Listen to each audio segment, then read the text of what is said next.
you like video games, right? Why not make it game-like? And I'm still in the corporate mindset, so I'm like, yeah, I don't know if that's gonna really, if that's really it. She's like, no, like, do it. So eventually we came up with the name Pitch Play Co. Now we had a ton of names. Pitch Play Co was not even on the list. Wow. It was like one half of one and one half of another. That's crazy. Yeah, we just knew that when we heard it, we knew we were gonna be like, oh, that's it. People don't understand the I guess the background sometimes of everything that goes into your actual name or your logo. Like they see that finished product, right? I know my logo is Stem Plug. I mean, logos I went through in the background before I came up. I'm gonna use this, right? So that's people don't know, right? Yeah. So we finally came up with Pitch Play Co. And then we was like, that's it. All three of us had different reasons for why we liked the name. Yeah, different meanings for what the name meant. All three of us completely different. So I knew. I was like, all right, this is it.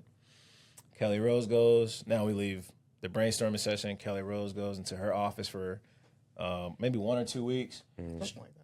Drawing different logos, trying out different things. Then she says, here's our logo. And when you see something for the first time, if anybody tells you they knew instantly, then they're a blessed individual. I was like, I don't know. Yo, plug me in.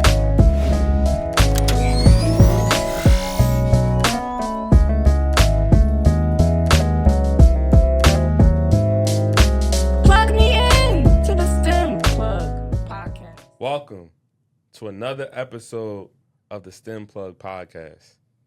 Rich Nevada here, and I'm back again. And you know, here on the STEM Plug podcast, we plug you in with amazing entrepreneurs and innovators, you know, doing some very cool things in science, technology, engineering, and math.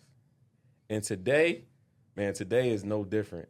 Today, we have an amazing power couple that is doing some amazing things in the ed tech space. And who are they? We have the co-founders of Pitch Play Co. So we have Tariq Ali and Kelly Rose. Yo, so how's it going today? Pretty good. I love the intro, bro. I love it. Bro, we gotta get it, bro. We gotta bring the energy. Yeah, I love it. Yeah. So just plugging in, man. Like, you know, all the way, we're in North Carolina now, right? And y'all came all the way from Atlanta, right? How is Atlanta? Man, I love it. Oh, yeah, we love it there. Yeah, I'm not gonna lie. Like, I grew into it. Atlanta was completely different from the 1990s to today. Like, completely different. Matter of fact, I feel like that's an understatement. The truth is, it's different from 2016 to today. Like, you'll stay in your crib, because we live in the west side of Atlanta, so you'll stay in your house, and you'll head out to a park you've visited many times. 2 years later, completely different. I'm like, yo, is this Georgia State University? I went to school here. I've never seen this building before. Like, what's going on? So it's forever changing. It's definitely a tech hub now. Everyone's moving out there. So no one has us beat in traffic in the Southeast. No one. No one. Our traffic is ridiculous. There's a lot of good food. That's what I always tell people. It's great food. If you are a foodie, you can find authentic Indian food, Ethiopian food, Korean food. Like, and I'm talking the menus in a different language, authentic. Like, it's awesome. So that's probably one of our favorite things to do. Is just I had a dude from India move here, and he said this is the first place he's been. He's been in Toronto. He's been all over the States. He said it's the first place he's been where he actually had authentic Indian food. So that's when we knew. It was like, all right. Okay, so they're not joking. Yeah, like, this place is real. nice. We wouldn't know. We're Americans. Right? We're like, oh, sure. I mean, I can tell Caribbean food, but I can't tell much else. Yeah. Nah, that's dope. I'm definitely a foodie. Yeah. Well, man, yeah. So, you know, I see now that you are both, you know, co-founders, right, of Pitch Play Co. You know, it's amazing ed tech that we're going to kind of dive into, right? But I'm someone that really loves to hear people's stories, right? So we're going to have to go through the story of just how we got to Pitch Play Co., right? This is like a movie, right? So we're going to go through this story and just kind of see how we actually got there, right? So kind of, you know, starting off, right? You know, I met you all at a tech conference in Atlanta, Black is Tech. And, you know, I'm so grateful to meet you all, man, and really learn about, you know, your company And like I was telling you, man, it's like I was waiting for my Uber. Yeah. And like I had like 5 minutes left, and then I end up had to come talk to you and plug in, and I'm so appreciative of that, man. So I guess let's start off, right? You told me you were originally from Philly or outside of Philly, right? Yeah, man. So I was born in North Philadelphia. Yeah. And my mom wanted to change our situation. So you from Philly too. Yeah. And anyone that hears this from North Philly also knows about North Philly. Yeah. So my mom said she wanted a better life. Like, people understand that if you know the area. Yeah. But we moved down to College Park in East Point when I was like 2 years old. And now I know College Park is not like the best place ever, but compared to North Philadelphia, bro, it's the suburbs, bro. I was loving it. And I know because I visited Philly every summer. Yeah. So I didn't really, as I was getting older, I was like, this is why we moved out. So the weirdest part about my situation is I lived in College Park, Georgia, but if you know anything about that part of Atlanta, I went to school in Roswell, which is not close to College Park at all. All right, like for anyone that knows this, it's like, what? How'd you live in College Park and went to school in Roswell? My mom got me in a program called Minority to Majority, which is M to M. So it would take people in the minority of the area and move them to school with the majority of the people. So it takes the black kids from College Park to the white area in Roswell. So picture you 4 years old. Maybe I started when I was 5. You get on a school bus at 5 a.m. away from your mom. You 5 years old, away from your mom. You waving goodbye. Yeah. You get on a bus with other people from College Park. So now you're all trapped on the same school bus for 2 hours. 2 hours because it has to circulate the area, go through Atlanta traffic to get to... Literally through Atlanta to the north side. You going straight through Atlanta. Side of the metro area to the north. Straight to the north. And then we get dropped off in an area of schools where basically buses would just take all the kids that they picked up, and not just East Point, but they would pick up a ton of black kids from a whole bunch of different areas, drop us off, and then we would go to school. I do that from 5, and then I don't get home until like 6 p.m., 7 p.m. sometimes. So I barely saw the sun, only when the daylight savings was, when the sun was out longer. But for the most part, I barely saw the sun when I was at the house. So I did that from 5 to 18. So I grew up in 2 completely different environments. You live in College Park, you go to school in Roswell, you got a code switch back to back to back. So I was a soft kid, like small, like Kelly's bigger than I was as a child. Hey, I appreciate your transparency. Oh yeah, no doubt. Hey, I appreciate that, bro. No doubt, bro. I was a soft kid, real small, right? Like, bro. I was seeing one of your what you see? I was seeing one of your videos. You was talking about the Pokemon cards, bro.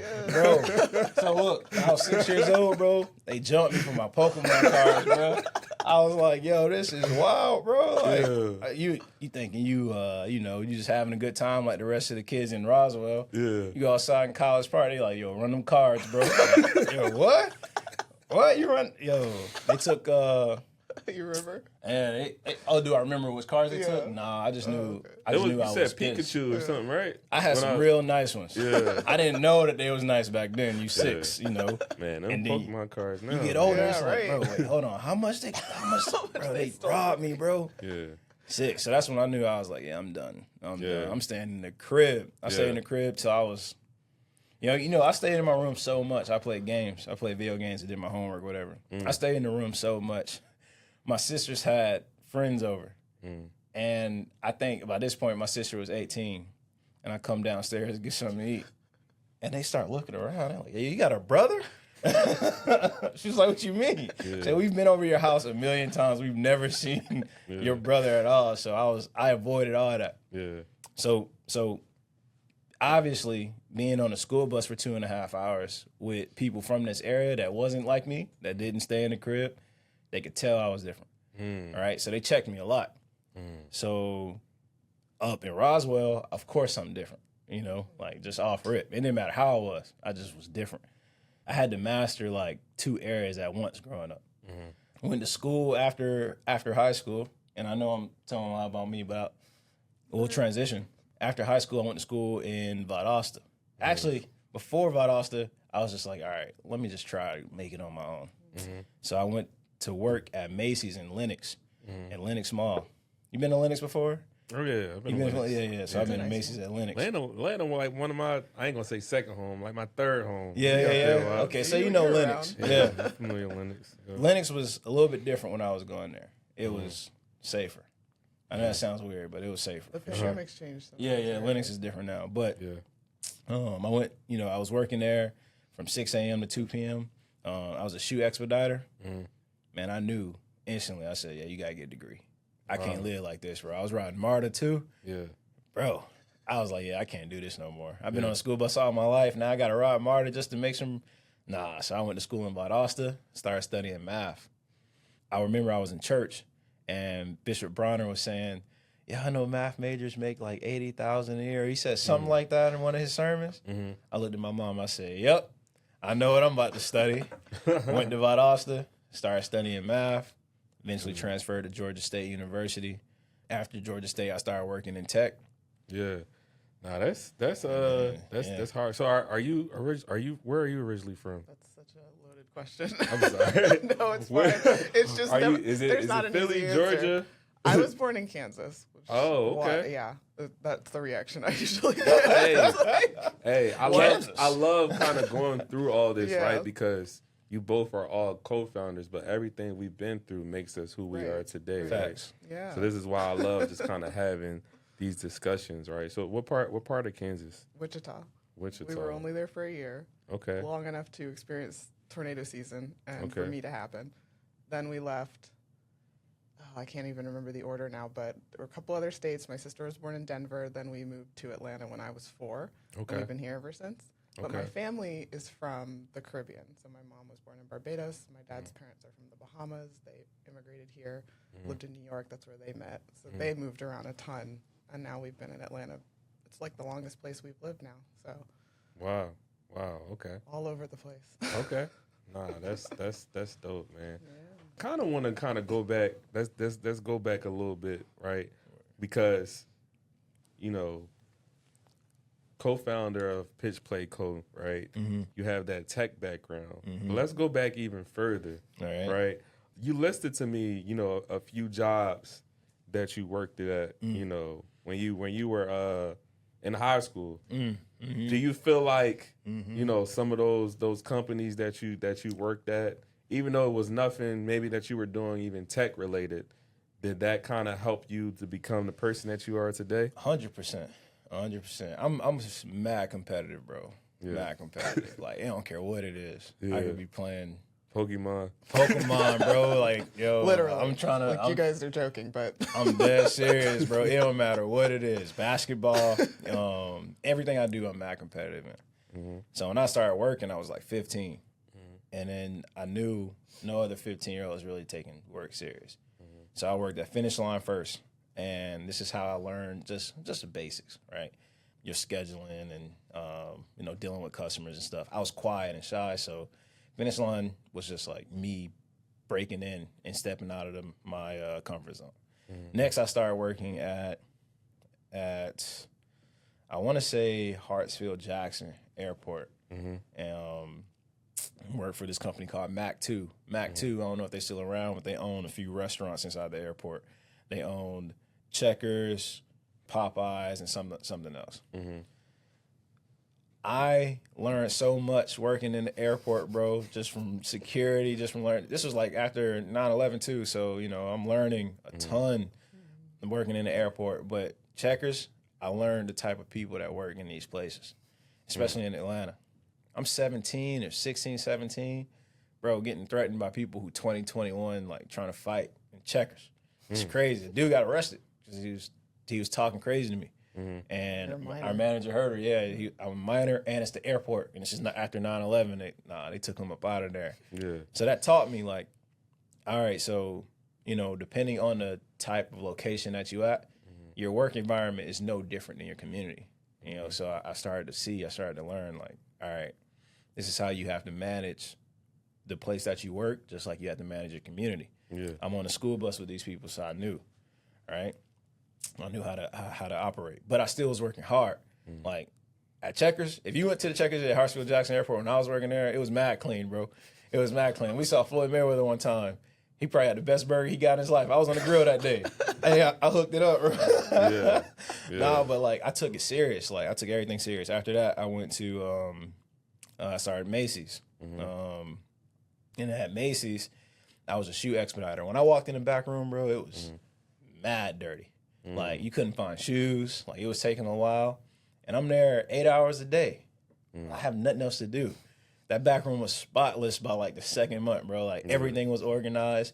It got to the point where it was so bad the men's suits people would go in the back and just find their own shoes and bring it out before the shoe expediters could bring it because they knew how long it would take. I remember dudes walking to the back after he's talking to a customer, and I'm like standing there with the shoe in his hand. He like looked down like mad confused, like, oh, thank you. Like, I'm not used to Like this. not expecting someone to do their job. So that's when I learned, like, oh, it's easy, bro. Like, people don't work that hard. If you put in a little bit of effort, you'll be working harder than most people. So because I'm competitive, I was blowing people out the water. Eventually, well, I know you asked about high school, but eventually I started tutoring. I started working at Aeropostale when I was in Valdosta. Now I'm in college. Same deal. Bro, my life in Valdosta was crazy because I didn't have a car. So I walked from the university to the mall. And this was about like probably a 45-minute walk, maybe 30. I can't really remember. But in Valdosta heat, it was like 6 hours, bro. It was like 110 degrees, you know what I mean? It was hot, bro. I'm drenched in sweat by the time I get to the mall. My manager just look at me and she'd be like, you need a minute? I'm like, yeah, I'm dying. But I never like let her know that bothered me. You know what I mean? Like I never complained or anything like that. But then I learned that you can make money from tutoring people. I said, yo, I ain't never walking in the heat again, bro. I used to ride the bus to these places, trains to these places, walk to these places. Tutoring, you can tutor right from your crib. Come on over. And like get $25 an hour. Easy work. Easy work. So I started tutoring. Then I went to Georgia State University, and I started tutoring for them. Same deal. People don't work that hard. So they don't work that hard. It's crazy. So I started teaching. Like Just because you were there. Just because I was putting in work. A professor walked in and she was like, I need somebody to teach this class, but we only let graduate students do it. But she saw how good I was. She's like, hey, can you teach this class for me? I said, of course. No doubt. Bro, it was natural. It was easy. Like the moment I started speaking to people, I knew I could command the room. It was easy. I obviously had to learn the professionalism of it because I'm like 21. Still joking around and stuff. People getting questions wrong. I'm like laughing and like I'm like, you really think that's the answer? Not realizing like, oh, I'm in a position to influence now. I can't be doing that.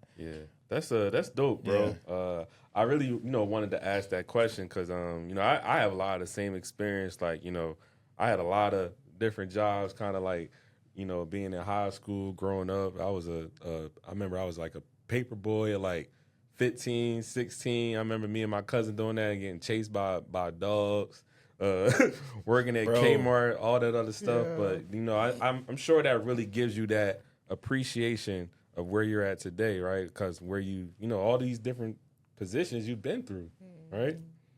I don't know, man. I got the same mentality. Right. I got the same mindset. So it's like. But you know how bad it could be. I know how bad it could like be. If you didn't have that mindset. Word. Yeah, 100%. I feel like that's the interesting thing about corporate. Like, I have this experience where I worked at a lot of startups. And being a designer, it's kind of like, people hear you're a designer. And they're like, you had odd my jobs kids. too before those startups. Oh, yeah. Let's dive into it. What's the odd job? The worst job I've ever worked was at a gas station, which is the same reaction as Kansas. Just because you look at me and you go, you? I mean, I couldn't even make coffee, and that was like one of the things they wanted me to do. I was a tea drinker most of my life, and so they were like, you have to make the coffee. I'm like, huh? So they sent me out to sweep the area around the pumps, and then I just didn't ever show up again after that first day. So similar. Like I knew I wasn't cut out for this kind of work where I can't think for myself. You did a call center? I did a call center. That was awful. I am very soft-spoken and and shy. No. They hired me, too, because they sold air compressor parts. I still remember this. They sold air compressor replacement parts. And air compressors fun fact, don't break often. You know, so it's like your car. If it breaks, you take it to get it fixed. But you're not like, nobody wants to pick up the phone like, hey, this is your mechanic. How's your engine filter that we replaced go? Like, I'll come back if it breaks. That's how it is. Our job was to call everyone they had ever sold an air compressor part to and ask them. These people don't even know what part you're talking about. They hired me because they were trying to work with a new client. This is like a third-party call center. They had a new client that they were supposed to make cold calls for that was selling video editing equipment, and I was at this point and studying at my at Kennesaw for my BFA, so I had that artistic background to speak to this. They now had one call for that. I was always talking to these air compressor people, like learning about air compressors. Again, more useless knowledge. But yeah, to his point, it's like you work these jobs and you just see like what it could be like, and that's what really makes us grateful for what we have today, recognizing the blessings of where we are today and doing the work we're so suited for. And why pitch play code is so important. Right. Exactly. Right. You know? Exactly. I don't want to go too much until we talk about it, but that's why it's so important, because we've done it all. Like, it's you not. See the commonalities. Yeah, it's all the same. The people are the same. The process is the same. The how to get in, how to get out is all the exact same. It's just different at every level. It's just the approach is different at every level. Right. There are those workers that don't care at every single level. Yep. Even when I was making six figures, like well over six figures, same exact people not doing nothing. Right. But they don't respect Talk about it. Talk about it. So, man, I'm at a place now, and I'm making money that I thought that I knew, like, all right, when I make this amount of money, I'm gonna be good. I'm gonna chill out. I'm always the same way, so that's not true. So I'm like trying to figure out, okay, how can I make even more? So give me the hard projects, give me the hard work. My boss, he was a senior director. He would come to me and he said, hey, I got this project I need you to handle. How long is it gonna take you? I looked at the project. I'm like, bro, I had this done in like 2 days. He was like, hey, Tariq Ali, please tell me like 2 weeks next time. You know, if it takes 2 days, you tell me 2 weeks. I'm like, all right, thinking, okay, sure. Now I'm chilling for 2 weeks, not doing anything. I'm just sitting there, like bored out of my mind. We're working remote. It's COVID. I'm just like, yo, what am I supposed to do? Just sit here like all day? So then I started asking other people how their experience was. They were like, yeah, I don't really do anything. Like, I do my work a couple hours and I chill out. But the difference between that versus when I was doing that at like Macy's is we're making six figures over here. At Macy's, we're making a little above minimum wage. Wow. So I didn't blame those people at Macy's. Here, I'm like mad. Like, are y'all serious? Like, are y'all dead serious right now? We really chilling? Like, that's crazy to me. There's nothing else we could be doing. Like, it's nothing we could do. Like, that's wild to me. Like, like we had so many opportunities. There was continued education. I was really one of the few people doing that. There was charities. I was really one of the few people that was doing that. We had a community service you could do. Like, they have so many things for you to do, even if you didn't have work to do, that could fill up your time easily. Mentorships, I did that. It's like really nothing I didn't take advantage of. Everyone else chilling. So I'm like, yo, if you're gonna chill, at least be good at your job. Yeah. You know what I mean? Right. Oh my goodness. If you're gonna chill, at least be good at it. You know what I mean? Like, that's where I was kind of going, is like coming from those weird jobs, those odd jobs, and then startups, which were very cool. I honestly recommend a lot of people either start your own or work at one. It's a completely different Great environment. experience, right? everybody in it on a startup. Everybody in on it, because it's just like, if we fail at this, it fails. The business fails. That pressure is different. There are big companies that's like you can mess up and they're still going to be there, but this was different kind of pressure, but it's cool. So then coming from that environment where everyone was like top of their game to larger companies where people were, doing their 2 hours of work and then going on vacation until the big launch happens, I was like, this is what everybody's talking about. This is the place I should have been aspiring to work my whole life. Like, this is bogus. This is crazy. And it's like, if you've never done it before, it sounds like I'm being ungrateful. You know what I mean? Like, if you never got to that level before, it's like, yo, what's the problem? I would tell people about my experience, and they'd be mad at me. Like, yo, that sounds like the cheat code. I'm like, yeah, I feel you, bro, but at that point, I'm 29, bro. Like, if this is the rest of my life, Yeah. This is the best. You didn't feel fulfilled. Yeah, it's like Right. this is the Your worst cup cheat wasn't code filled. ever. Yeah, exactly. I Like feel you. I it- feel you. Right. my Need mom another working, code. you know what I'm saying? My grandma, my sisters, like if this is the cheat code, just me being okay, bro, y'all got it, bro. Like, Yeah. I got other people.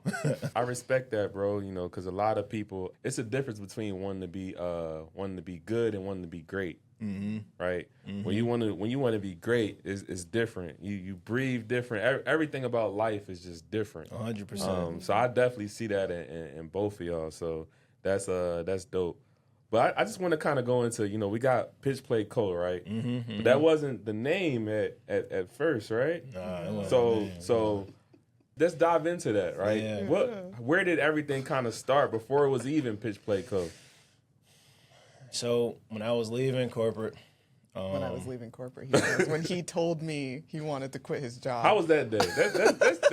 That's rewind to this day. Because I know y'all. You remember the date and the time? I do not. Okay. But I do. It's funny how he remembers it though. That's just hilarious because we had just gotten married. So Oh, and wow. admittedly, it was a good time because the wedding and COVID, like that was rough. Yeah. Planning a wedding is already, I mean, I won't say a nightmare. We know it's like a labor of love, but it is crazy, and It's you're nuts, working, and so keeping all those details in order, getting everyone organized can be very tricky. And then you have a pandemic to consider, so that added an extra layer of difficulty. So after that, we were both kind of like, okay, well, what do we do? Like, we have all this free time. So when he said he wanted to start a business, it was like, great, like we have something to do. But the way he talked about it at that time. here's how it built up. Here's how it built up for me. Because it's like, how it was building up, I'm now seeing and discovering that people are chilling. Right. And I'm like, okay, it's not terrible, right? Like I said, like it's people that would kill for that life. So I wasn't complaining, but it was like my spirit was just telling me, yo, it's time to bounce. It's time to go. I go to San Francisco for an event, and just when I discovered that people treat this type of level like college, right? So if Macy's and Checkers and all those places I worked at was elementary school, high school, this is college now. So people got money and they got freedom to do what they want. So they were treating it like a party. And I just got married, and I'm too dumb and naive to realize the women was like, oh, what's up? And I wasn't paying attention. I'm like, blushing and just, oh, yeah, hey, how you doing? Acting all dumb, not realizing oh, this is a party for them. I'm there to work. They're there to like have fun. Yeah. Then I went to Vegas right after. And it was just like, that's when it kind of just pointed out to me that this place wasn't for me. I was asking my director what I would have to do to get promoted. He said, look, but here's how I ask questions. I don't ask directly like that. I say, hey, what can I do to help you get promoted? So he said, listen, man, if I'm going to be VP, at least 10 other VPs need to know my name. And I said, oh, okay, so it really is like a popularity test, a popularity contest. He was like, yes. I said, okay. That's when I knew, like, no, I'm not sucking up to these people for a promotion, bro. It's not happening. When I was in Vegas, I found out that somebody who was on maternity leave for 6 months, paternity leave for 6 months, came back, wasn't really doing much when he got back. He was getting acclimated. Dude got promoted to director. And that whole time, I'm doing so much work, bro. Like my resume for that 1 year is wild, the stuff that I was doing. That dude got promoted because he was close with my boss at the time. So that's when I knew. I was like, no, I'm not doing this. I'm not sucking up to this man to get a promotion when I know that one day I'm going to pass this man up. That makes no sense. Like that doesn't add up to me. I'm going to suck up to you until you start sucking up to me. Like, no, I'm not doing that. That's wild. Yeah. So it was in Vegas when I found that out, and I just started to see how it was still a party. Bro, it's like my spirit was telling me, like, yo, it's time. It's time. Like, you got to bounce. You got to go. Yeah. That's what your spirit is saying. Now you got to go into your flesh, look your wife in the eyes who you've been married with like 6 months. 6 months. And I'm like, hey, babe, we got to talk. It's like, all right, what you want to talk about? I got to bounce. I got to go. Now, at this time, bro, I'm making 140. Tell your wife, you about to get married soon, so tell your lady, Yeah. hey, I'm about to quit. And you making 140. She like, what? You about to do what? Yeah. You know what I mean? So Yeah. so it was several conversations. Yeah. But I knew my spirit went wrong because Kelly Rose was like, all right, this is what you're going to get into. Her father's an entrepreneur. She's seen this her whole life. She said, this is what we're getting into. Are you prepared for that? I said, I'm prepared. Ironically enough, I was interviewing for a chief operations officer role, COO role at a company. And they I was in the final round. I went through so many different rounds to get to this. I was in the final round. I was coming back from getting my haircut to look the part for the interview. Yeah. And he sends me an email. It's like, bro, I ain't gonna lie. I just found my COO. Like, I'm interviewing a dude right now, and this is a perfect fit. So they pulled my interview as I was leaving my last company. Then I meted someone else who was like, oh, you'll be perfect for a delivery manager role for this consultant agency. The offer's $165. Yeah. Is that enough for you? I'm on the phone like, what? Like, yeah, I think that's Like, okay. actually, like, that's Yeah. just 165. I'm like, yeah, I'll take it. Yeah. Pulled that. So things were getting pulled from me. So I'm thinking I'm about to start my own business, leave this place, and have money coming in. Man, my whole experience with companies after I left has been people pulling offers or people taking things from me at the last second. While they doing that, Pitch Play Co. is just growing and growing and growing and growing. Yeah. Now, Kelly Rose's perspective is different because, she's on that side, supporting me, but she's freaking out too. So we both freaking out at the same time, but we growing the business. So that was a little over a year. It's been a little over a year. Power couple, man. Yeah. I love it, man. It's just like, just having that partner that's really there for you, right? And I'm sure you would say that, like, if it wasn't for her, it wouldn't be where you're at right now, right? I still be there. I still be at my last company, bro. Yeah. I still be at my last company, just bored, doing whatever I wanted. That's what I wanted for you. Like, since I had those, like, coming out of college, worked at startups, worked in-house, contracts, I was, like, looked at funny when I would apply for jobs because they're like, she's kind of a job hopper. She's, like, leaving jobs every 6 months to 2 years, kind of like, I was all over the place. But I loved it. I was an art student. I was always doing different stuff, always learning different disciplines. I like to work with my hands this month, and then I want to work on the computer this month, and I want to learn this software this month. Like, I was always bouncing around, so it was good for me. Then I finally found, like, where I am now, I'm settled, I'm good, I'm doing what I want to do, but I've confirmed it by working all these different places. So when he started talking to me, I mean, we joke, like, yes, we had just gotten married, and he's telling me he wants to quit. But he had done the traditional thing. He had graduated, gotten a good job, stayed there. That's what everybody wanted. And now he's telling me he's miserable for reasons that I myself have found are why I don't stay anywhere. So I know I would be miserable in that situation. So I'm like, yeah, like, you should have that opportunity. I got to have it, and you held me down. We were dating at that time, but you were helping me out when I was, like, bouncing around from jobs, getting laid off here, doing all this crazy stuff. Now I'm good, so I can hold it down for you. That was one of the things my dad told me with his experience, because my mom was a stay-at-home mom. Of course, this is a different time. I don't think we could do that financially at this point in this economy, but he was like, if I could have done anything differently, I would have had her keep working. And she says the same. Like, now, especially with my sister and I moved out, she's trying to re-enter the workforce, and it's hard. She's got this gap of time where she was out, and she doesn't know what is going on in the environment now. A lot of her contacts are gone.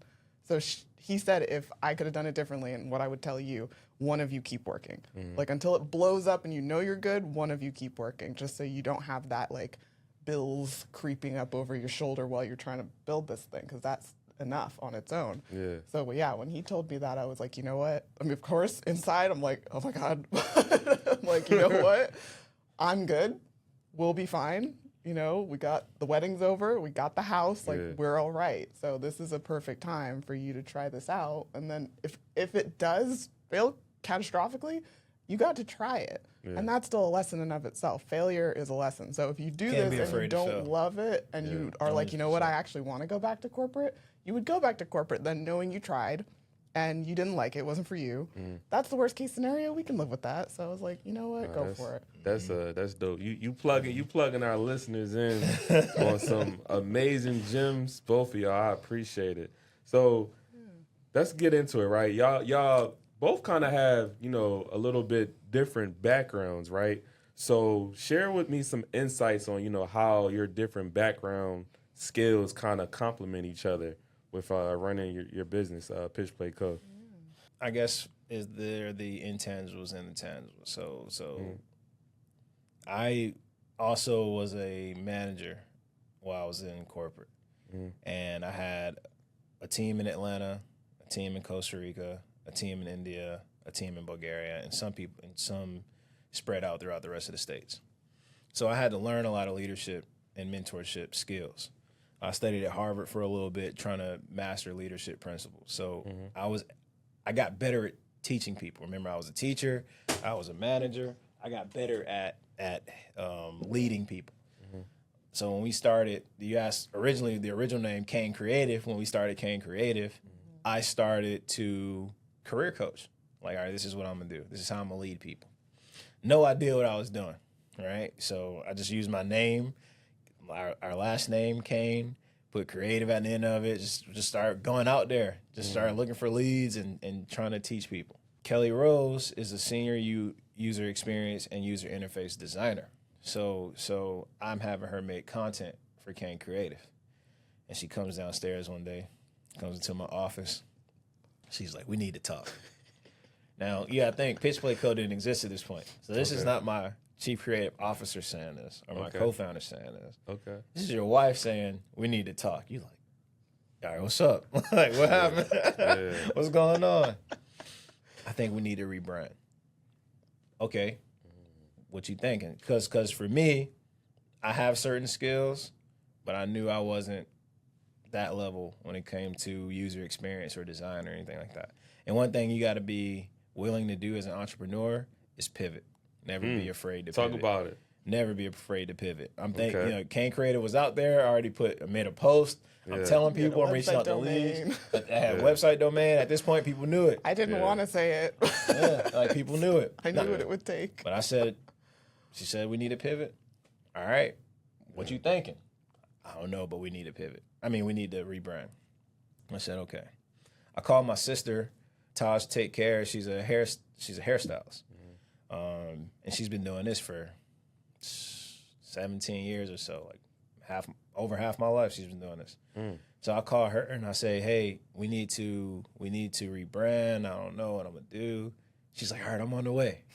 So she drives to my house. So it's me, Kelly Rose, and my sister Taja, and we sitting in our office, in my office, and we just brainstorming for like 6-7 hours. It was a while, yeah. For like trying to figure out a name. Trying to figure out just a name. We had so many names. We had like 20 names on the list. And we just like, these are fire, but let's stick with these 5. And my sister said, hey, like, you love video games. You're good at math. You're very competitive. You're a good leader. You got a lot of backgrounds. But your brand is so corporate. Your brand is so corporate. Like, for her, who's been an entrepreneur her whole life, basically, she wouldn't understand corporate, like that's boring for her. Yeah. So she's looking at the names. She's like, I don't know. It's so corporate. What about something that's you? You like video games, right? Why not make it game-like? And I'm still in the corporate mindset. So I'm like, I don't know if that's going to really, if that's really it. She's like, no, like, do it. So eventually we came up with the name Pitch Play Co. Now, we had a ton of names.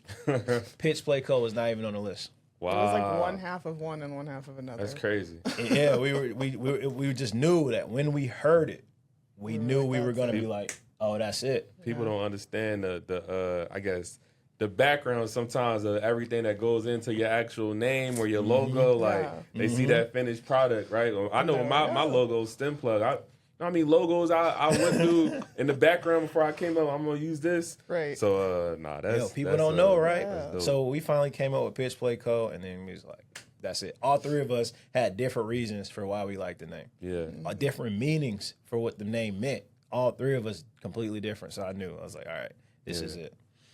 Kelly Rose goes. Now we leave the brainstorming session. Kelly Rose goes into her office for maybe 1 or 2 weeks. Something like that.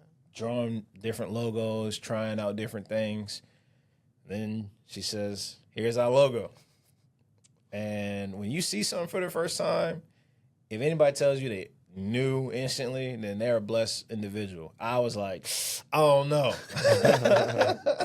I was like, you sure? That first meeting.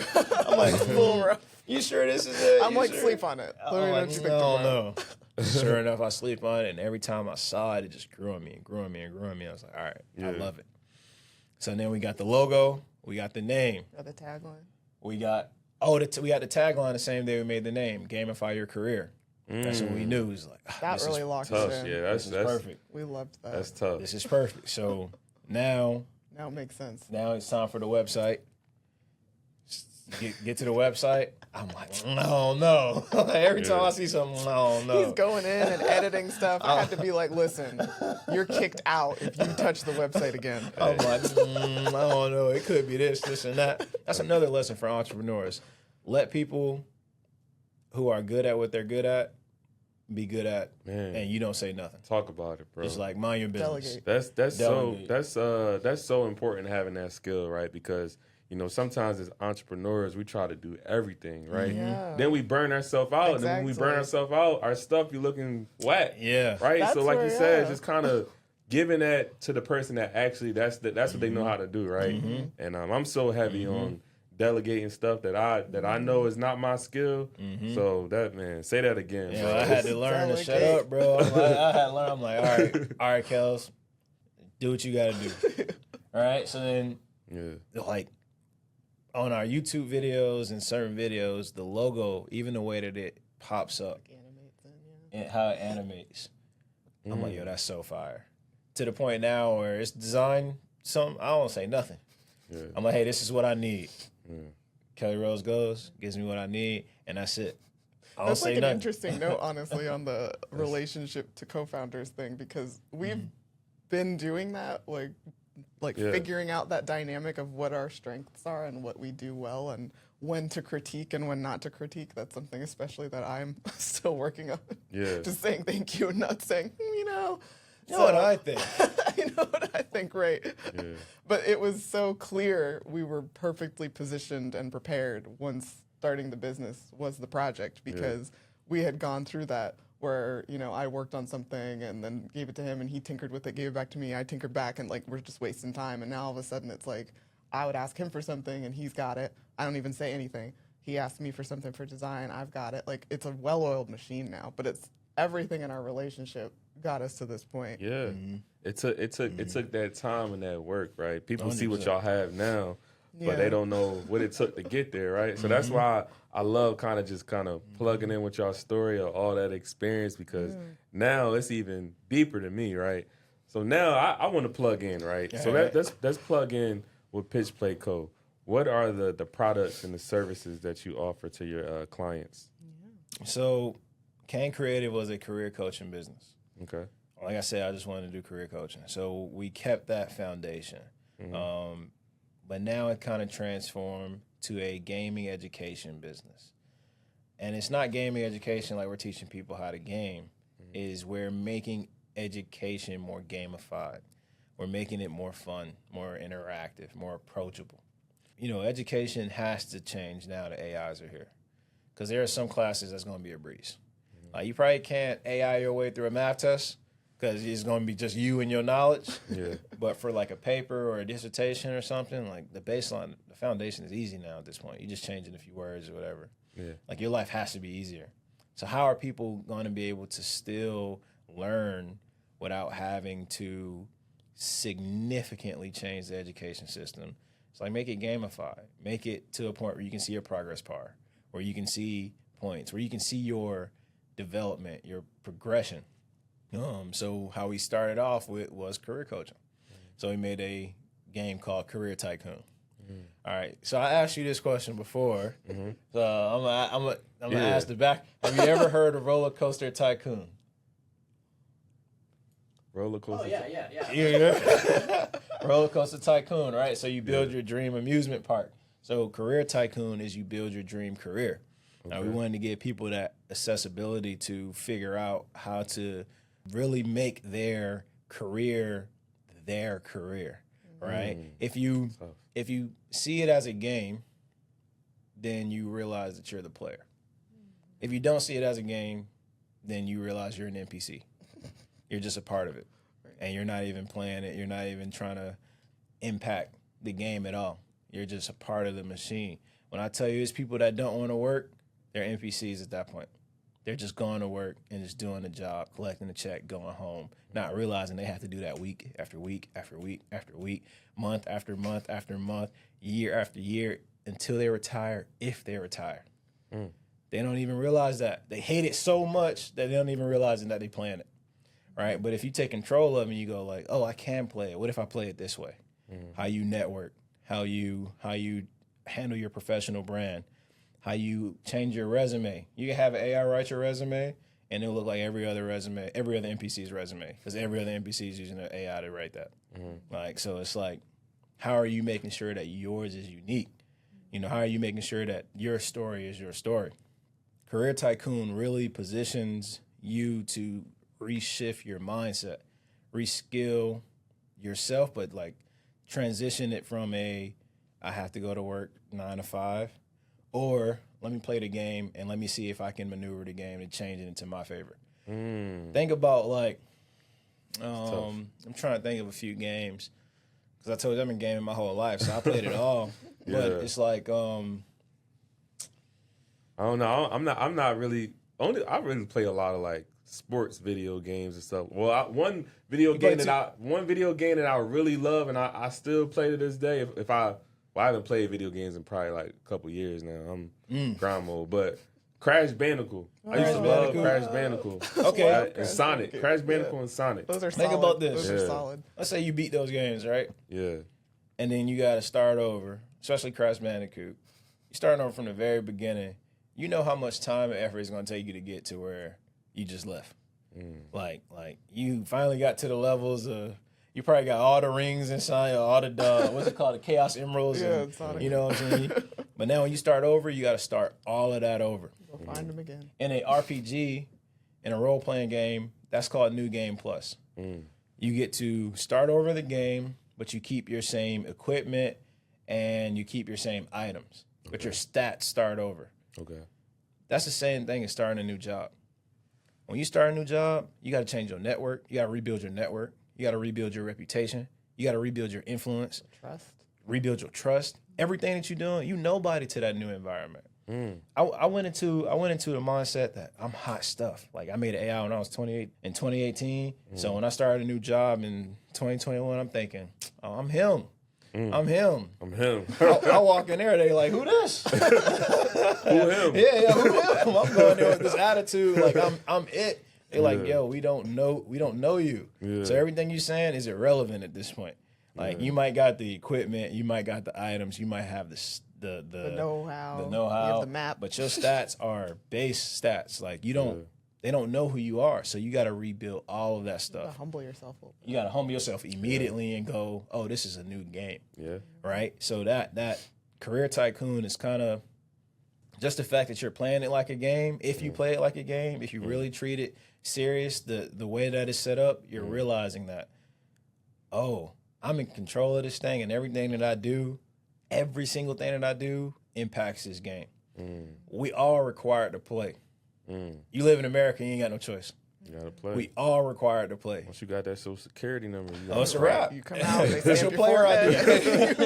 Scan for your job. You're required to play. There's nothing you can do. You can have a fun doing it, sure, but you got to do it. Like you complain about it all day, and I get it, but you got to play. Yeah. So why not take advantage of it? So Career Tycoon is helping people get into the mindset like, oh, let me just treat this like a game. Yeah. Right. Try this, try that. Don't be afraid to pivot. Works in a job and in entrepreneurial endeavors. Too. Just be 100%. Stay ready. Entrepreneurs as well. And for the people that's probably gonna be upset with me for complaining about making money and not doing nothing, now they have the opportunity to get there.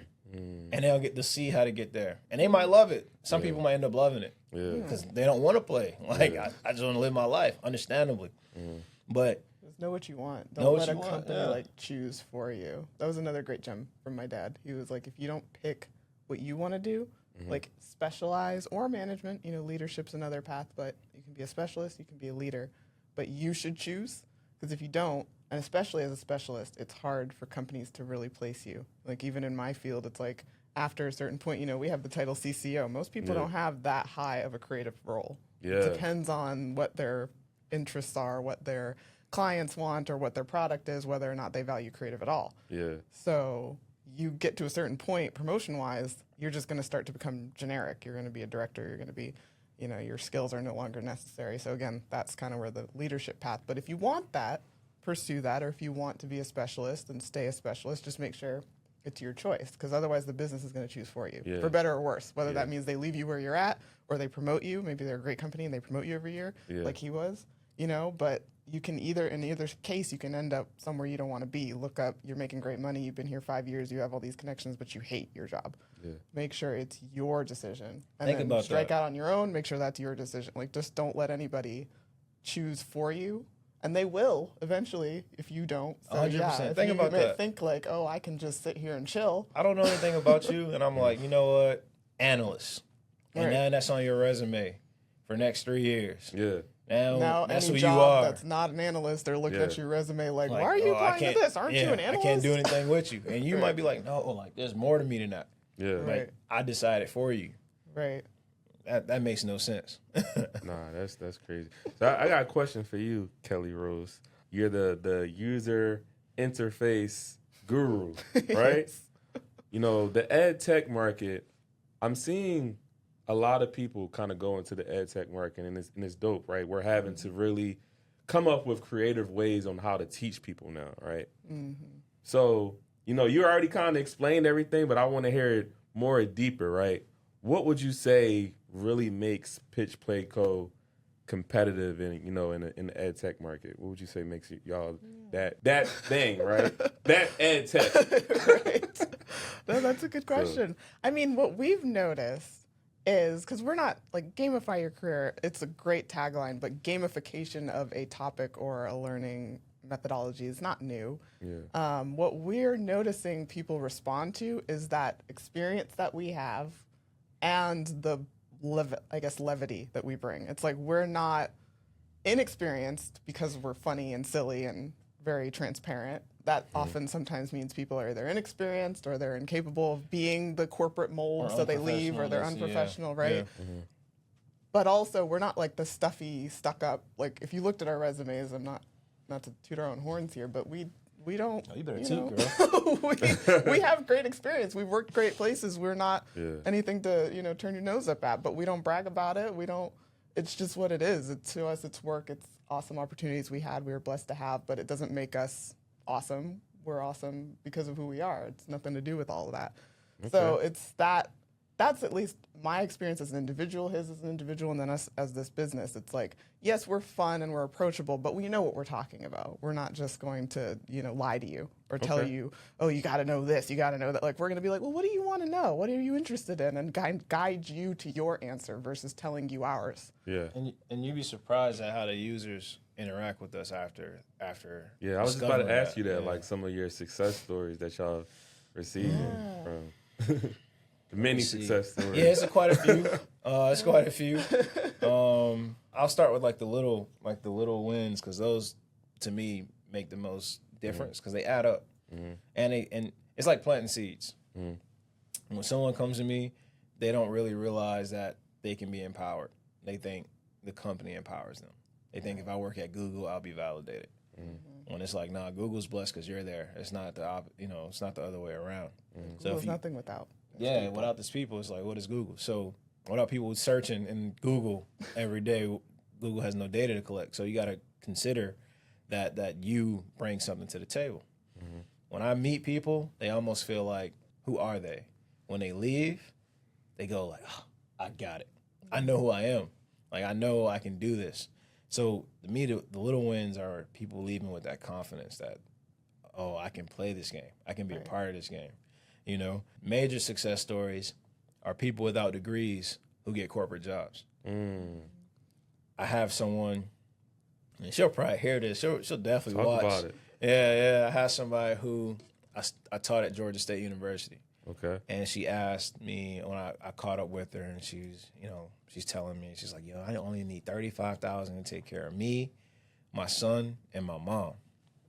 And at this point, I'm making probably like 80 or something like that. So I'm on the phone like, I think I can get you a little more than that. She's just laughing. I'm like, no, I don't have a degree. You know, this and that. I'm like, yo, trust me. I think I can get you more than that. I taught her process I would do if I was her. She applied. She got an interview. She studied the role. She studied the values. She studied the interviewer, the hiring manager. Everything I told her to do, she did.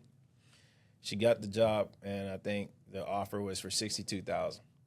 So she's thinking she's going to work her way up to 35 to take care of her family when she got an offer for $62,000 without a degree. Now when I talk to her, she's like, oh, you know, I need more money. My son needs this. My son needs that. And I'm like laughing. I'm like, yo, when I talked to you, you said 35. Like you really thought that was it? So now it's like, for me, I think of that story. Like people defeat themselves. People think someone's credentials, someone's piece of paper validates them. Right. That doesn't make sense. Like it doesn't make any sense. Like, like you're born with everything you need. So it's like, that's what we try to teach people. We were very fortunate. I mean, honestly, it was interesting being in art school because art school's a thing that you either do because your parents are rich and like, so you don't have to get a real job, quote unquote, or you've emancipated yourself from your family because they don't believe in your passion. And so you're here putting yourself through art school. Those are the two types of people I met. I was a unique case where my parents, again, with my dad as an entrepreneur, like they had a weird path in their careers as well. So when I said I wanted to be an artist, they're kind of like, internally, they're like, I wish you'd be a doctor or something. But externally, they're like, okay, let's let her see where this goes. They supported me. They helped me out as much as they could. So I'm there with the support of my family, but we're not a super well-to-do family where I'm like, they're on a full ride and nothing's, like I'm not struggling. I'm still working. And I didn't meet that many people like that, where it's like their families or communities around them believed in them. Because even with the rich example, and I know I'm extremely generalizing here, but even with the like my parents are made of money, so I'm at SCAD cost-free example, they're just kind of there. They don't really, like they didn't have to fight for this. They said, I want to do this and it might be a whim, but it's fine, we can afford it. I had to fight for it still because we weren't, just rich. I couldn't go to a really big, amazing, expensive design school. So I went to Kennesaw, which had a good program, but was an affordable school. So having that, like it became very apparent to me, having that was more valuable than having like the money or having the status. And the fact that I wanted it and was willing to fight for it, even if it was hard, was a skill that I was learning that not everybody got the chance to learn. In fact, those kids that had nobody around them had more grit than, most people you'll come across just because they like left everything they knew, people who didn't believe in them, to be here. So you knew they wanted that. Wow. So it's like when you go out into the corporate world and what we're talking about, you meet these people who are just like phoning it in. It's like, bro, do you know how many people would kill for this job? And then also you look at someone like her who doesn't have the credentials and defeating themselves. I mean, so many people in my circle were like, oh, I just wish my parents would let me go to art school. Or, oh, I don't have your degree, Kelly. No, I can't do your job, Kelly. Like, you have the BFA. That's why you got here. And I'm like, no, listen, you have it. These people who are in this role, they just ended up here, some of them. They're not really like, you think, oh, they're at Google, therefore they must be somebody. But that's not true. I mean, these companies are huge. Not everybody's somebody. And to his point, you come in as nobody, no matter who you are. It don't matter. You come into a new space, you're nobody. So these people, yes, there's nepotism. Yes, there's, like I have the money, so I bought my way in. That does exist. But for the majority of us, we do have to work. Yeah. So if you want it, you can work for it. You really can. Don't defeat yourself. There's going to be obstacles. Everyone's going to have their fights that they're different from other people's. Obviously, that exists. But you still can do it if you really set your mind to something. And since a lot of people are lulled to sleep, easy to beat them. Oh, yeah. Especially in those bigger environments. It's almost easier sometimes. That's amazing, man. It definitely looks like y'all really touching a lot of lives. And, I look at, impact as an exponent, right? I always say this, like, so it's like when you impact one person's life, you're not just impacting their life. You impacting their whole entire family life, right? So looking at it as that exponent of all the lives that y'all touching, right? So yeah, I'm heavy on, innovation and forward thinking. That all kind of goes into my name, Rich Innovative, being a forward thinker, right? So the ed tech market, right? You look back at this podcast let's say 5-10 years from now, right? This is a 2-part question what I'm about to ask you. From current projects and initiatives that y'all may be working on right now, where do you see kind of pitch play code going with the ed tech market in the next 5 to 10 years? We gonna look back and be like, yo, we had no idea what we was doing. Right. We are like, yo, The clarity of hindsight. Yo, even like every month we learn more. Like it's crazy because we're doing courses right now. So Career Tycoon is a course. 5 to 10 years from now, we want to go. Man, we had it. We had an understanding and our idea, but now we figured it out. Right. That's what we're doing right now. Like, we figured out the app, how to reach more people, how to reach people that can't really afford career coaching.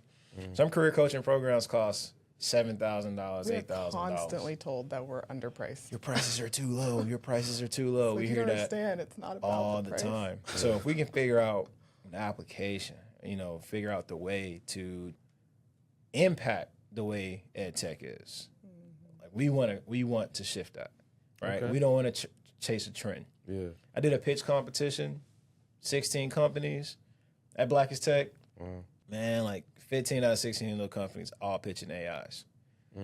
I'm like, really? All y'all was working on AIs for years? Because AI has been around since 1999, bro.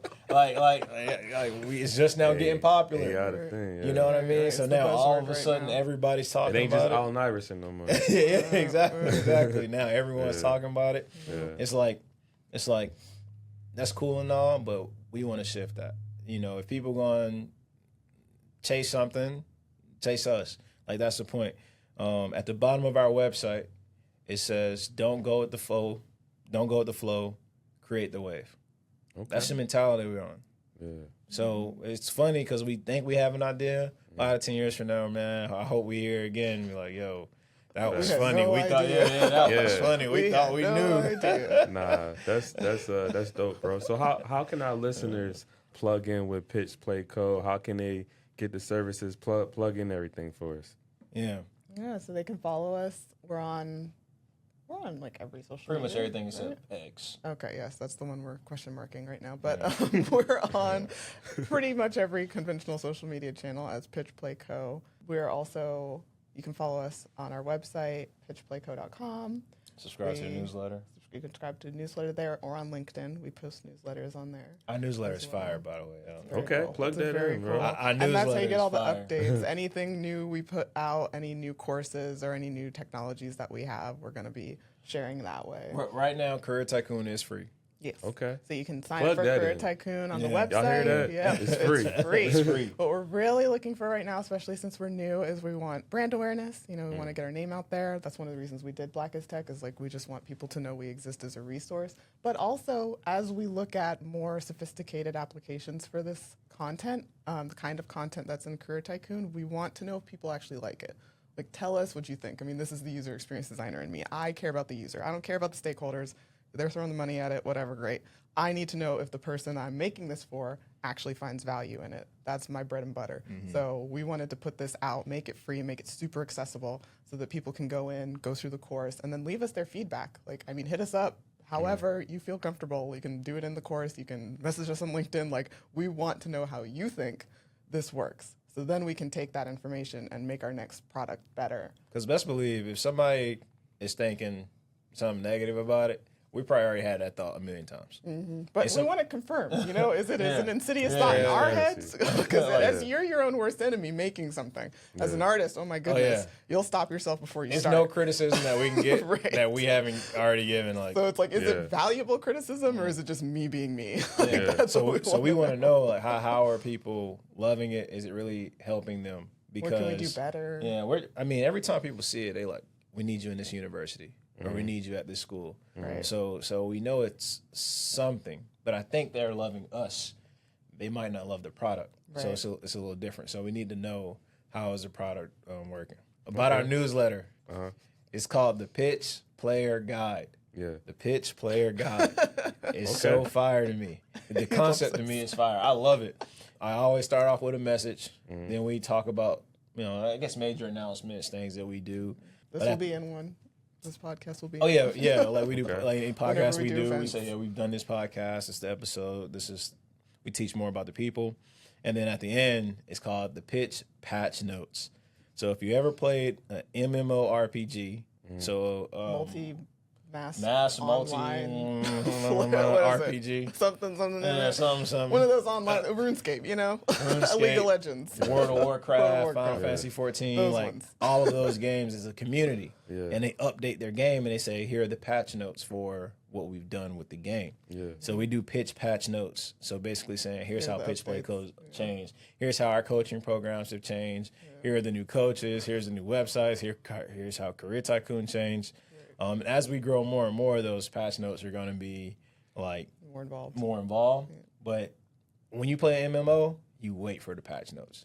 You're like, let me see how they change this game. Like, I need to see because There it's is a probably nerdy subculture of people who will appreciate these. 100%. Oh, they'll love it. Like Our we have a website is ton of full gaming. of puns. Yeah, all of gaming the puns. courses are going to be like riffs off of video games. So yeah, if you see it, you'll know it. Yeah, for sure. Okay. For sure. You know. For sure. Nah, that's dope, bro. Well, nah, I definitely appreciate you both plugging all that in. So, I got one final question that I really want our listeners to hear from you all, Right. co-founders of Pitch Play Co., right? So, and I want to see what this word is going to be, right? So I want y'all to answer this at the same time. Oh. When you look back, at the legacy that you are looking to leave in the ed tech, profession, what is one word that you would want to kind of describe you all? And answer at the same time. What would be that one word? So should we count down? Sure. All right, 1, 2, 3. Innovative. Accessibility. Okay. Accessibility and Yeah, innovative. something like Okay. that. Okay. Hey, nah, that's dope, Yeah. bro. It took me a minute to think of one word. Yeah, I was gonna say game changer, but I know. I was like, wait, that's two words. Nah, That's a good question. That's a dope, good bro. question. That's dope. But nah, man, I appreciate y'all plugging in today on the No STEM doubt. Plug podcast. Definitely plugged us in a lot with Pitch Play Co. Our listeners are definitely going to be plugging in. Make sure y'all plug. They said it's free, so you got to plug in, right? Career It's free Tycoon. right now, just right now. Yeah. So We got more courses coming out, so if they support us with the more courses, Yeah. it'll stay free. hey, and If tell y'all me. don't support us, we charging, man. We gonna have to make some bread. So, nah. Nah. But I appreciate y'all. And again, this is another episode of the STEM Plug podcast. Make sure you stay plugged in. Make sure you like, subscribe, check out Pitch Play Co. Stay plugged in.